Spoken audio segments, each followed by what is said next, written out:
All right. Well, good morning. And so, went away for holidays, as you know, and then I came back with a couple sermon ideas. And last week's was the one about the innocence of children I got from hanging out with my nieces. Yeah, nieces. There weren't any nephews there. But the other one comes about from going back to this place that we've been going to for 30 years probably about exactly 30 years. It's a hotel on Daytona Beach that my aunt found. Not a super fancy resort, but what she liked about it when she picked it out was that it has lots of greenery in the back. It's not just a big concrete palace. There were two outdoor pools, an indoor heated pool, a big hot tub, a lot of space in this property. It was built probably in the 1940s. And we started going there because it was a nice way for all the families to kind of gather in one spot. And when we first started going, you'd buy this package where it was, they called it a Perrycation because the resort was Perry's. And the Perrycation included vouchers to all these restaurants that were in the area. So you'd get a discount to go to, this Italian place, the steakhouse, and all the other stuff around this area. And what I remember as a kid was just how amazing these restaurants were. We waited all year to go back to Port Orange Steakhouse. We waited all year to go to Aunt Catfish's and Steve's Italian Venice, and it was a big deal. And so as I've gotten older, Jen and I have managed to go back to that area several times. It's still a convenient place for us to get together for a family. The resort itself is nice, and it's still got a lot of the attributes it had. But going back this time, I don't know if it's me or them, but the restaurant's really down. We were talking about this the last night or so. Like, that steakhouse really wasn't very good. I can do just as well at home.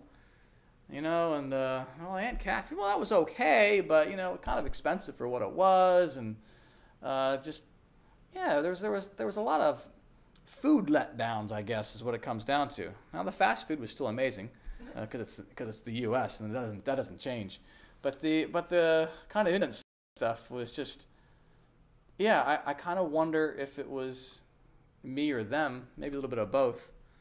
But it kind of brought back up this thing I've had with being a father of a child, and that you just can't go back. I've tried to give Zach some of my childhood in these experiences of going to Disney World and going to Daytona Beach and having some of these experiences that I had and cherished, and it's just going through this really brought to the forefront that I can't give him, the same all of his stuff. And the room had been painted a strange color. Then the room became his grandmother's room. He says, what used to be a room filled with posters on the walls and all sorts of books and stuffed animals became a room with the smell of medicines and the smell of a patient that was clearly suffering. The last vacation I took before my undergrad was finished. There was no space in my home to even hang my own clothes. It just wasn't home anymore. It's hard for us to believe that some of those familiar people, places, and things of our childhood experiences will always be there. But they just aren't. The world keeps on moving, and as much as we like that anchor at times, it changes too.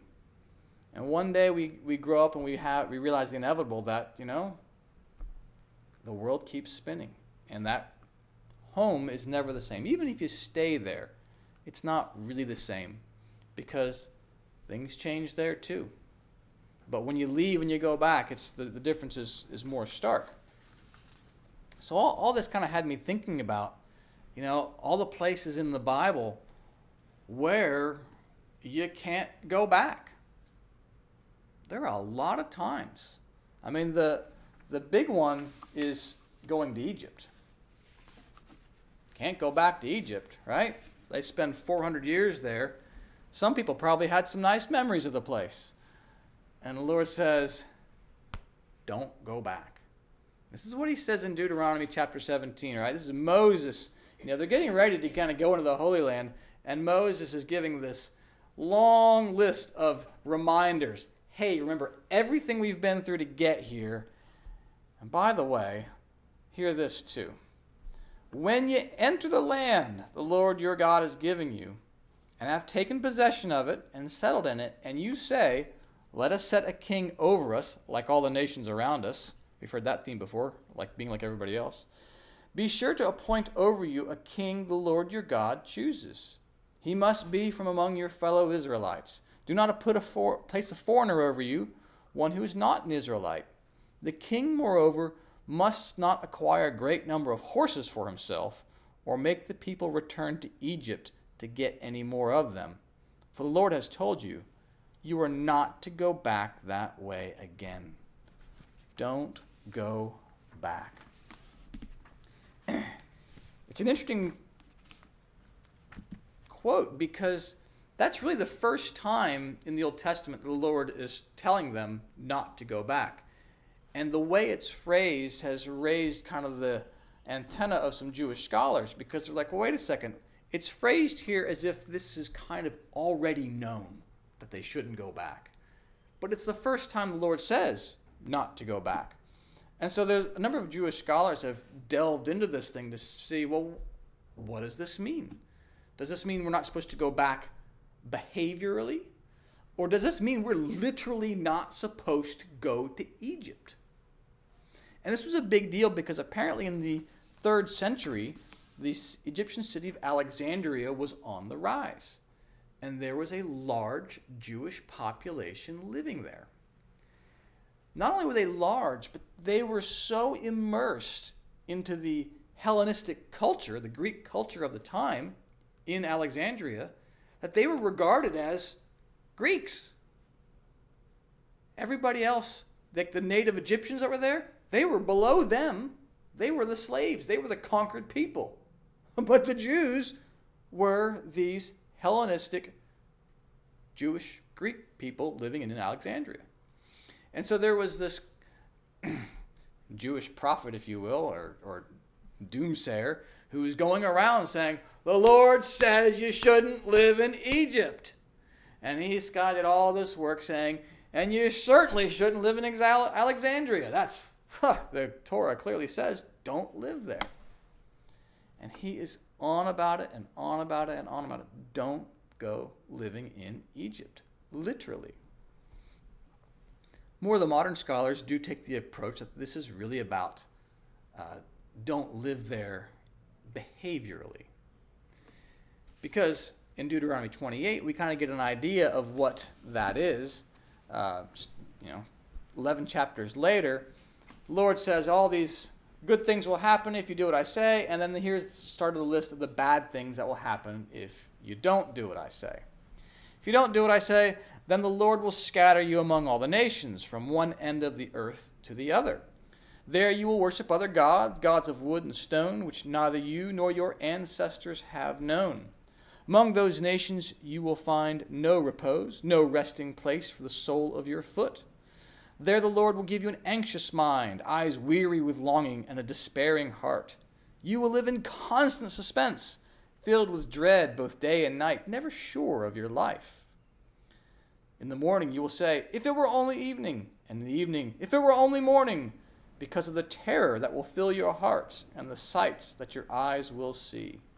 I think it's a really great example there of what life is like when you don't follow the Lord, because you're constantly worried about what's going to happen next. You have no feeling of somebody guiding you to a good end. You're always anxious mind, constant suspense, filled with dread. Verse 68, the Lord will send you back in ships to Egypt on the journey I said you should never make again. There you will offer yourselves for sale to your enemies as male and female slaves, but no one will buy you. That's how terrible your life is. You can't even be a slave. And it's talking about, behavior. What the Jewish scholars haven't been able to sort out in the story is, what's the deal about the horses in Egypt? Why are Egyptian horses bad? The new church, of course, has an answer for that about horses, and in general, horses is about your intellectual understanding.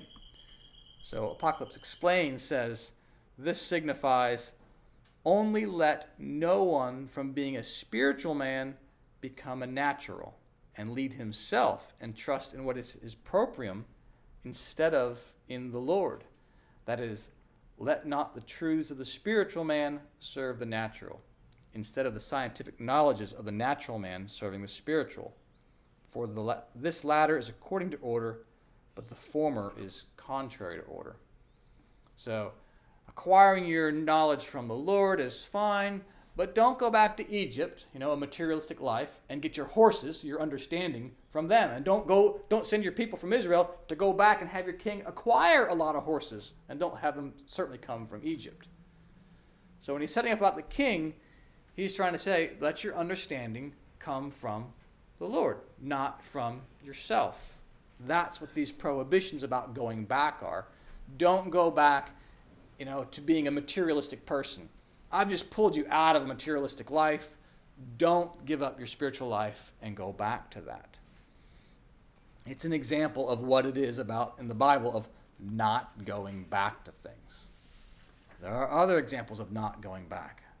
I think one of the more famous ones is in Genesis about Lot and his wife. All right?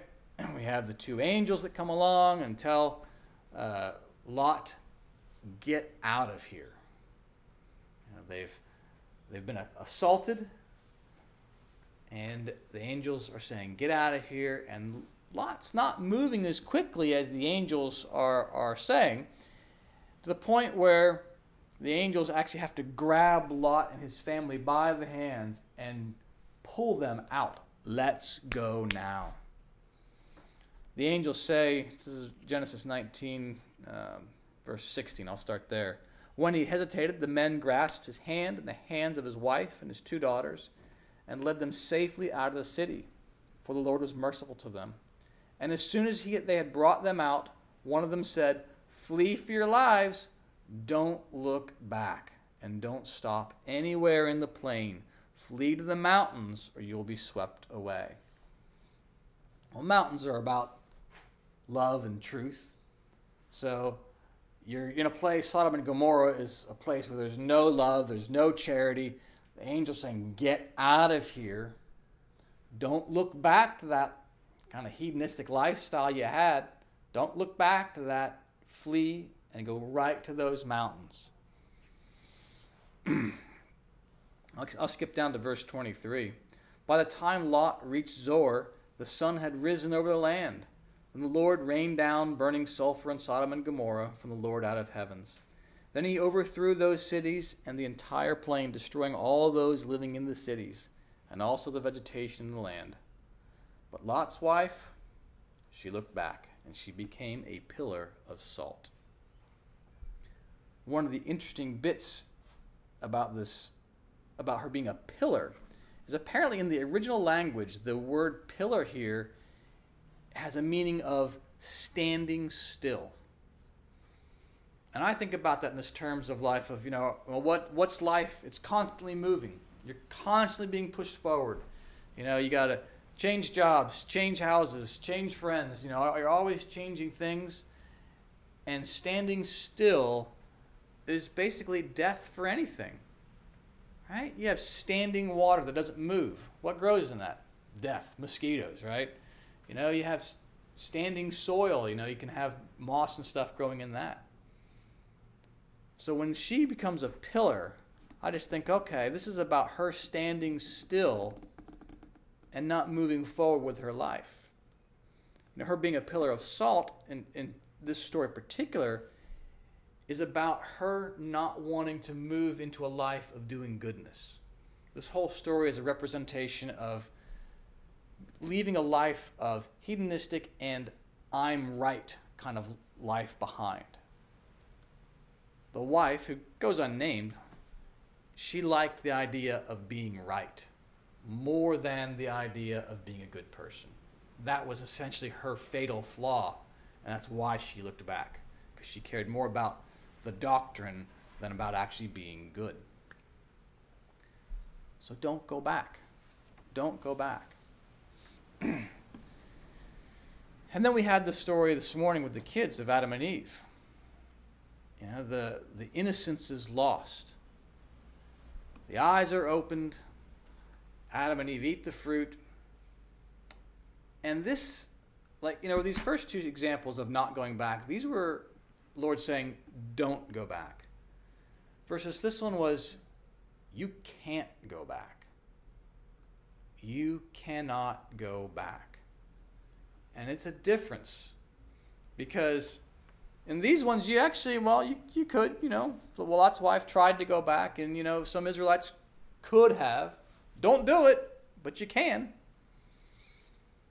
But in the Adam and Eve story, it's you can't go back. And what I'm going to use for the kids, as a demonstration of this in the upcoming weeks, is just the old aluminum foil example. You flick some aluminum foil, you put a crease in it, and can you get it out? No, you can't. You can't go back. You can't ever get that out of there. It's almost like when you're in a court and the judge says, strike that from the record. Yeah, but I heard it, and you know what? That's going to ring in my ears for a while, even if I'm not supposed to pay attention to it. You can't undo it. And there are times in life where you just can't go back. And I think about this, back to my original stories about, visiting old places and trying to revisit childhood and pass those things on. I think that, these teachings are true in a more literal way and not just a symbolic way. That, you can't go back. I can't go back to being 12 years old. It's just a fact. And I can't give my 12-year-old to my 12-year-old. I just can't do it. You just can't do it. And that's what this teaching, I think, is giving us, is that once that innocence is gone, it's not going to come back the same way it was before. And it's hard because we like those anchors in our life, that moments, those places, those sounds.